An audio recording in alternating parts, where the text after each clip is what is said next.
OG ఈ movie announcement నుండే చాలా హైప్ ఉంది. సాంగ్స్ రిలీజ్ అయ్యాక ఎక్స్పెక్టేషన్స్ ఒకేసారి స్కై హైకి వెళ్ళిపోయింది. సెప్టెంబర్ 25న ఎక్స్ప్లోడ్ అయింది. బేసిక్గా ఈ మూవీలో లాజిక్స్ అన్ని వెతకూడదు, జస్ట్ మ్యాజిక్ని ఎక్స్పీరియన్స్ చేయాలి. యాక్టర్స్ పర్ఫార్మెన్స్ అన్నీ టాప్ నాచ్ ఉంటాయి. సాహో లాంటి వరల్డ్ బిల్డింగ్ లేకపోయినా డీసెంట్ స్టోరీ లైనే ఉంది. దాన్ని పర్ఫెక్ట్గా ఎగ్జిక్యూట్ చేశారు మన సుజిత్ అన్న. అండ్ మన తమన్నా అయితే ఈ మూవీకి బిగ్గెస్ట్ ప్లస్. మ్యాజిక్ చేశారు. Extraordinary music. ఎలివేషన్స్కి అయితే ఆ పోలీస్ స్టేషన్ సీన్ హైలైట్. ఆ వాక్, ఆ స్వాగ్, ఆ బ్యాక్గ్రౌండ్లో ఆ బీజిఎం పర్ఫెక్ట్ ఎలివేషన్. ఎలా అయితే చూడాలని ఫ్యాన్స్ కోరుకున్నారో అలానే చూసేశారు.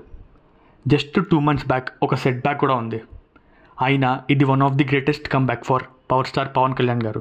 ఈ మూవీలో ఒక చిన్న సర్ప్రైజ్ అయితే ఉంది. అది వెళ్ళి చూడాల్సిందే. అది రివీల్ చేయకపోతేనే బెస్ట్. క్లైమాక్స్లో గర్ల్స్ అందరికీ కనెక్ట్ అయ్యే ఎలిమెంట్స్ని బాగా ప్లాన్ చేశారు మన సుజిత్ అన్న. అండ్ మూవీ అవుట్ స్టాండింగే ఉంది. ఈసారి ఏ నెగిటివిటీ కూడా ఆపలేదు.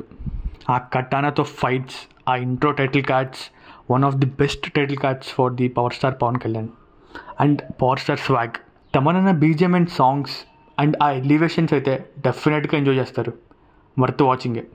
పవర్ఫుల్ రోల్లో విలన్ని చూపించిన ఓజాస్ గంభీరా క్యారెక్టర్ మాత్రం డామినేట్ చేసింది. Well written strong character for Ojas Gambheera. Post credit scene అయితే ఓజీకి ప్రిక్వెల్ అండ్ సీక్వెల్కి పర్ఫెక్ట్ స్కోప్ని బిల్డ్ చేసింది. అది మాత్రం అల్టిమేట్.